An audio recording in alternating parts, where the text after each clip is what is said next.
सुन पत्ता लगाउँदैछ अब यहाँ सुन छ कि छ छैन भनेर भनेर। अब अहिले छ छ छ सुन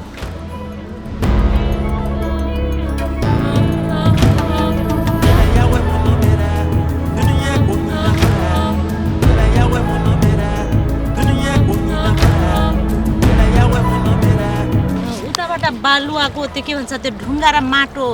ल्याइन्छ ढुङ्गा छानेर उतातिर फाल्ने अनि माटो चाहिँ यो डुडभित्र आउँछ अनि त्यो चाहिँ त्यसमा चाहिँ सुन हुन्छ त्यसरी ए ओके